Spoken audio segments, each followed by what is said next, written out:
Number 20. Le viol du vampire.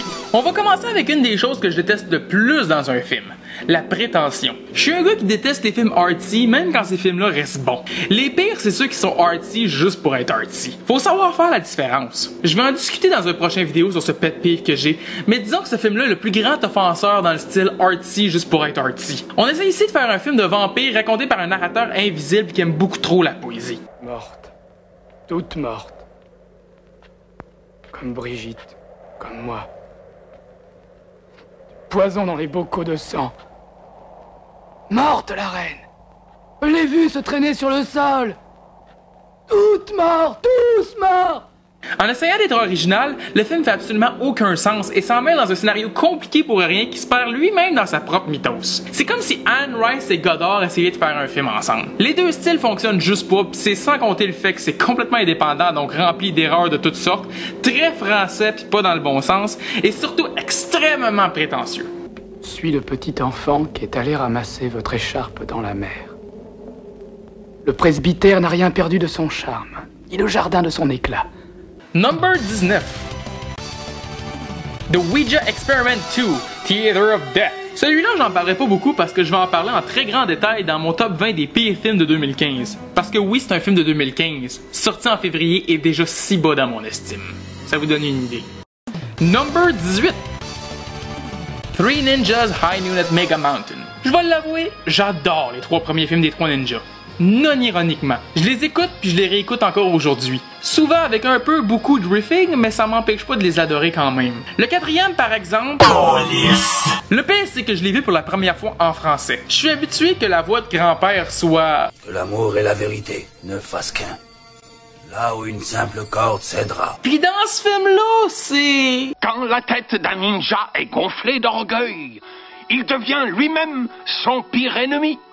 Il perd la concentration, il perd le sens de l'équilibre. Il regarde, mais ne distingue rien. On dirait Yoda sur un lendemain de veille de crack. Sans compter qu'aucun des acteurs originaux reviennent pour les Trois Ninjas. Tu sais, il y a du changement à travers chaque film, mais là... 2000 kids forever, blablabla. Juste la queue de cheval de ce kid-là, ça mérite une place dans le top 20 des pires choses ever. En fait, les méchants à eux tout seuls sont pas mal la raison de la place de ce film-là dans les pires ever. Les pires stéréotypes ever exagérés fois 1000.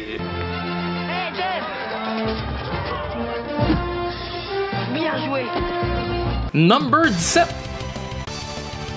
Bloody Moon, ou de son titre original, Die Säge des Todes.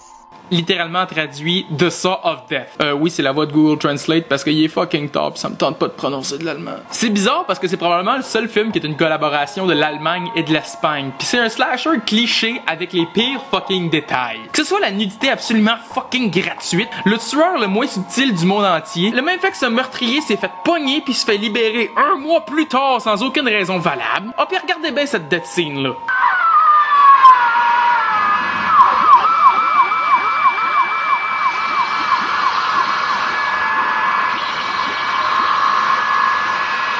En passant, le petit jump noir ici, là, c'est pas une erreur de ma part. C'est une erreur de montage dans le film. Fucking God! Number 16. Spookies. En partant sur le titre lui-même, Spookies, vous faites pas cramper de rire, vous avez vraiment pas besoin de regarder ce film-là. Si vous voulez le voir... bonne chance! Parce qu'il est tellement sombre que vous allez à peine voir ce qui se passe. Puis comptez pas sur le scénario pour vous aider à deviner ce qui se passe. C'est comme Mathusalem mélangé avec Amityville pis genre tous les films d'horreur ever made. Je pense que mon bout préféré c'est quand les personnages essaient de s'évader de la mort, littéralement, pis que le gars s'échappe à...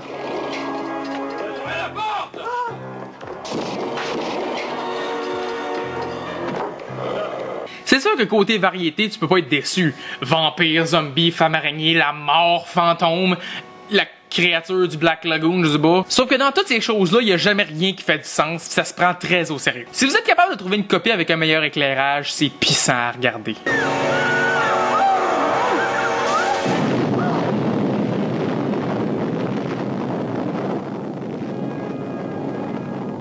Number 15. Meet the Spartans. Je vais essayer de me retenir un peu parce que ce film-là a les mêmes problèmes que l'autre film que je vais parler tantôt. C'est le bon moment pour vous introduire à Aaron Seltzer et Jason Friedberg, les gars les moins drôles de l'univers. Ces gars-là étaient 2 des 8 scénaristes de Scary Movie, pis mon Dieu qu'ils sont fiers de ça. Considérant les blagues qu'ils mettent dans leurs films, j'imagine que c'était eux qui faisaient les jokes de pipi caca que personne aime. Là, la mission qu'ils se sont donnée en 2007 est...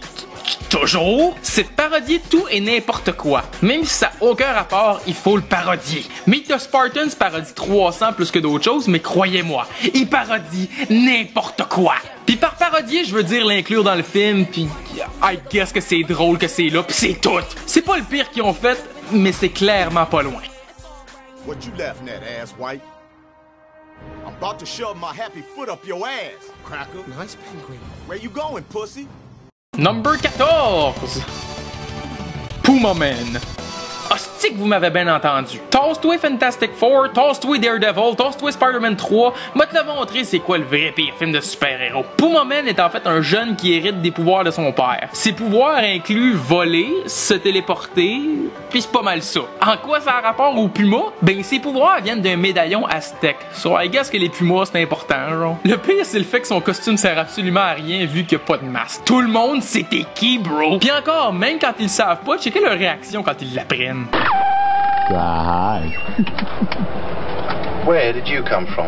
Out there. What sort of a story is that? I'm the Puma Man. Who's he? Somebody out of a comic strip? I never heard of him. He didn't materialize until yesterday.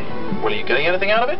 Mostly trouble. Le vrai pire, je pense, c'est le fait que Donald Pleasance est dans ce film-là. Il joue le maître des méchants aliens or some shit, je m'en calisse, je m'en souviens même plus. Anyway, tabarnak. C'est un film très rare. En fait, la seule façon que j'ai pu le voir, c'est grâce à Mystery Science Theater 3000. C'est pour ça qu'il y a tout le temps 3 petits dudes en bas.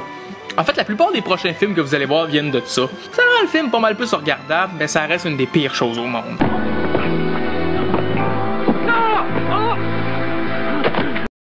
Number 13!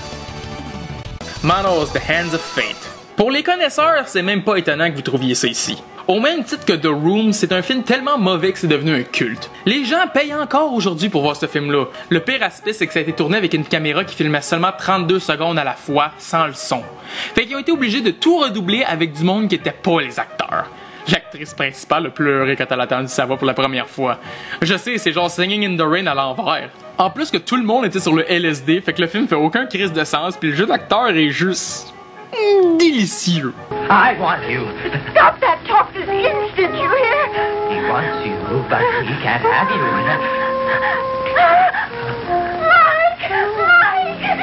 La raison de pourquoi c'est pas, à mes yeux, le pire film de tous les temps, c'est le personnage de Torgo. J'adore son thème musical, j'adore ses lignes, j'adore l'histoire derrière le personnage, etc.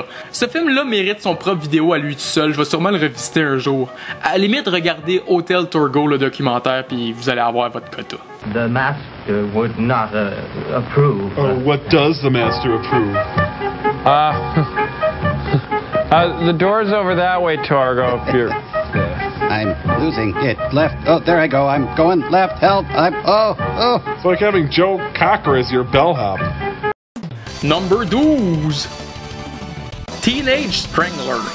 Quand ton film commence avec une adolescente qui meurt étranglée sur une musique jazz super funky, tu sais que t'es in pour quelque chose de spécial. Si on enlève le fait que personne dans ce film-là est un acteur, mais bien un ami du réalisateur, c'est quand même un des pires jeux d'acteurs que vous allez voir dans votre vie. Ne durant qu'une maigre petite heure, c'est facilement le record pour le plus court navet du monde. On est supposé être dans un voisinage, mais c'est clairement un motel loué par le réalisateur. Réalisateur qui est même pas capable de tenir un plan plus que 20 secondes sans le couper awkwardly. Puis le scénario, c'est qu'il y a un dude qui tue des adolescents, pis il pogne. Ouais, genre zéro mystère ou whatever, là. Random dude, got him, the end. Clairement, si vous avez 61 minutes à tuer, c'est le pire choix. Faudrait que t'aies 60 minutes à démembrer, éventrer, étriper, mordre le gros orteil pis lucher les oreilles. Je sais pas pourquoi j'ai été là, je suis fatigué. Crissez-moi patience. We said we'd never talk about it. But I got it, Jimmy. I just got it. It's my fault you're in this mess now. Your fault. You didn't sneak out last night. But you didn't steal that bike. No, and you didn't either. Number 11. The Skydivers.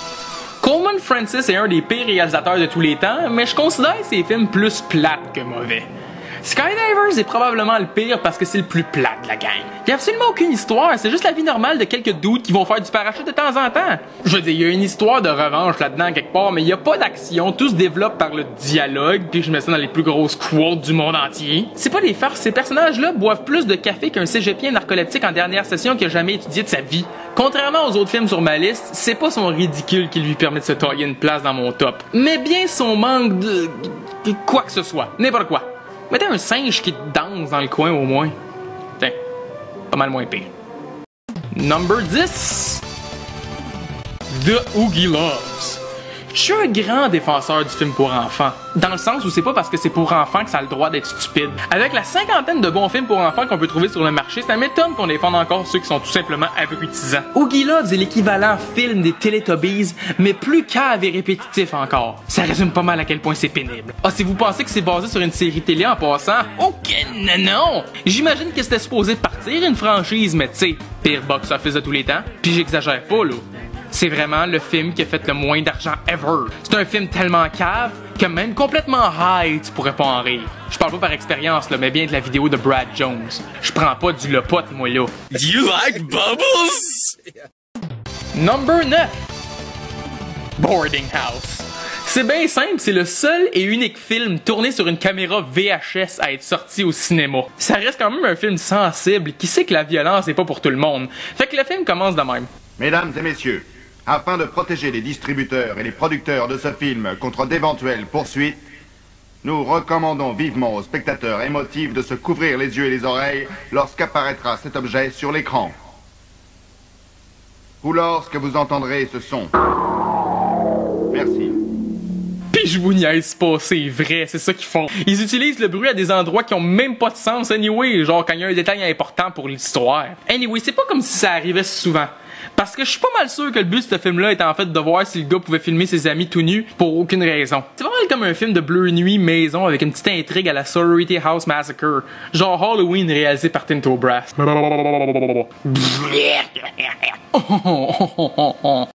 Number 8.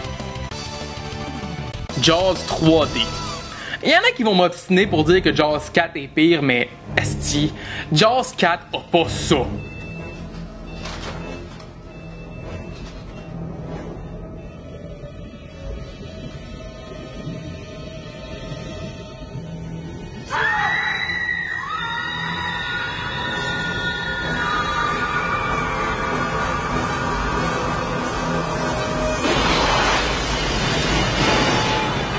Bull fucking shit que cette merde a été vendue comme un film 3D en 1980 bitch 3. Ceux qui me connaissent depuis longtemps se souviendront du stupid movie que j'avais dans le temps pis qui résume bien ma haine pour ce film-là. Ah, 2010. C'était v'là 5 ans. Whatever. Le fait est que je vais sûrement refaire cette vidéo-là un jour pis que j'irai plus en détail de pourquoi c'est le pire Jaws, le pire film 3D pis juste un des pires films de tous les temps. Je vous promets que j'aurai pas de l'air de ça. En tout cas, j'espère. Number 7. The Creeping Terror. Regardez bien les images. Devinez l'année. Non. Non, plus récent que ça. Ok, c'est 1964. Oh ouais. Même si ce film-là ressemble à de la propagande de la Première Guerre mondiale, c'est 4 ans après Psycho, et c'est la même année que Teenage Strangler. Déjà ça, c'était inexcusable. Mais imaginez-vous qu'en plus, c'est un film muet. Bon, pas tout à fait muet. Il y a un narrateur pour nous expliquer ce que les personnages se disent, parce qu'ils ont même pas fait le fucking effort de juste refaire le son. Ils se sont dit, what the hell, on va faire comme dans le temps, mais au lieu de beaux petits textes avec une typo classique, on va mettre le gars le plus plate de l'univers pour juste lire le scénario. Dans un sens, heureusement qu'ils font ça, parce que quand ils essayent de refaire le son, ben... My God, what is it? Ouais. Ah, pis c'est quoi la Creeping Terror? C'est un tapis. Ouais, c'est genre un alien, mais... C'est juste un tapis. Un tapis avec quelqu'un en dessous. C'est l'équivalent de quelqu'un qui se filmerait à faire un fantôme avec juste un coton ouaté à l'envers. Number 6. Horrors of Spider Island. Je le dis de même parce que c'est un de ces films que j'ai vu pour la première fois sur MST3K, puis ils disent tout le temps de même parce que... Chris, y'en a pas. There is no Horrors of Spider Island. Vraiment, c'est l'histoire d'une gang de filles pis quelques gars qui s'écrasent sur une île où il y a des fois des araignées monstrueuses, mais la plupart du temps, c'est pas mal juste le méchant dude qui abuse des filles. Au pire, si t'es capable de voir le 10 secondes de monstre qu'il y a dans le film, c'est vraiment juste un dude qui aurait pu être un loup-garou dans un film des années 40. Puis là, on est en 1960. Ça fait pas mal dur. Number 5. The Psychotronic Man. J'ai peut-être parlé un peu trop vite en qualifiant Puma Man de pire film de super-héros. C'est juste que je suis pas sûr si je peux le qualifier de super-héros, vu que le pouvoir du Psychotronic Man, c'est juste de penser que quelqu'un meurt, pis cette personne-là meurt. That's it. C'est incroyablement overpower, mais en même temps, calissement plate. Le pire, c'est que ce film-là a même pas de fin. Le film finit juste avec le gars qui s'en va comme si c'était fucking Bruce Banner, pis that's it. Il tue plein de monde, pis il se fait jamais arrêter parce que, of course, tout le monde meurt avant de pouvoir faire quoi que ce soit. En fait, il y a juste rien qui se passe dans ce film-là. Roberto, il tue, pis c'est tout. Je l'appelle Roberto parce que je me souviens jamais de son nom. Je veux dire, check-les. C'est un Roberto, là. Une face de Roberto, celui-là, là. Et le vrai pire, c'est que ce film-là, en français, s'appelle Bomberman. Je peux-tu vous dire que j'étais déçu de voir que c'était pas... En tout cas. Number 4. Food Fight. Si vous savez pas c'est quoi Food Fight, c'est tant mieux pour vous. Non, sérieux, je dois être la millionième personne à en parler sur le web. En parler, ce serait répéter ce que tout le monde a déjà dit. Je vous conseille le review de John Tron. C'est celui qui y fait la meilleure justice. Sinon, Brad Jones et compagnie l'ont fait aussi, pis c'est très détaillé. Je veux juste plus en parler. C'est assez. Number 3. Bon, les 3 prochains films sont interchangeables. Pour ceux qui ne le savent pas, j'ai un fichier Excel qui classe tous les films que j'ai vus du meilleur au pire avec un système de notes complexe qui me ferait passer pour le pire des schizophrènes avec la pire des obsessions. Le fait est que ces 3 films-là ont tous la note générale de 0 sur 10. C'est-à-dire qu'il n'y a rien de bon dans ces films-là. Mais rien du tout. Alors je les ai juste classés dans l'ordre de celui que je déteste le moins à celui que je déteste le plus. Le premier, mon numéro 3, est Birdemic. C'est un autre film que si vous avez pas déjà entendu parler depuis longtemps, vous vivez sûrement en dessous d'une roche. Les effets, le son, les acteurs, le fait qu'on regarde un gars faire des tours de char pendant presque 20 minutes de film bout de crête de calice de 6 mois de sacrement. Y a rien qui peut vous préparer au fait que c'est un vrai film. C'est pas une comédie, c'est pas une parodie, c'est pas du so bad it's good, c'est juste bad. Encore une fois, je vous propose John Tron. Je ferais juste le répéter. Sorry de pas être original, mais fuck you, il est 3h du matin. Ah. Number 2. Disaster Movie. Les deux hosties de verrues humaines qui s'appellent Jason Friedberg et Aaron Seltzer font enfin leur retour sur ma liste. Disaster Movie est la pire hostie de comédie. C'est même pas une comédie. C'est des références. Juste des références. Le magazine cool qui te vomit dans les yeux. Y a aucune joke, aucune structure, c'est des sketchs, c'est des références, pis c'est juste fucking pas drôle. Regardez ça. Iron Man. Vache. Il y a des petits cons qui font des meilleures blagues sur leur compte YouTube avec juste 5 subscribers. Comme le mien, am I right? Bref, ce que j'ai dit à propos de Meet the Spartan, c'est genre ça, mais 560 fois pire. Il y a absolument rien de drôle, rien de bien fait, même pas un bon casting pour les parodies. Fuck you. Number 1. Birdemic 2. C'est certainement pas que j'allais pas en parler. C'est quoi qui est pire que de faire le pire film de tous les temps? En faire une suite. Tu peux pas faire 2 fois la même erreur. Même Tommy Wiseau après The Room a continué son running gag, mais tu peux voir que c'est juste poussé pis que c'est un personnage. Quoique c'est débattable. Ici, c'est la même chose, mais encore pire. Oh ouais. Si vous me croyez pas, dites-vous qu'il y a une scène avec un jellyfish qui attaque une fille. That's it. Aucun rapport avec les personnages, aucun rapport avec le film, aucun rapport avec rien, je sais pas, je comprends pas. Je me souviens avoir actually pleuré. Je me demandais comment ça se faisait que j'avais pas de carrière puis que ce dude-là avait réussi à faire 2 films. C'est inspirant en quelque sorte. Ben d'un autre côté, c'est agressant puis c'est insultant. Ça résume donc les 20 pires films que j'ai vus dans ma vie. Je vais sûrement faire d'autres top 20, probablement encore des pires choses que j'ai vues dans le cinéma, parce que let's face it, je suis un hostie de hater, mais ce sera sûrement pas tout de suite. Partagez donc le pire film que vous avez vu dans votre vie dans les commentaires en dessous, pour que je puisse vous dire à quel point c'est pas si pire. Toi là, ta gueule. T'as pas vu beaucoup de films? Pis ta gueule.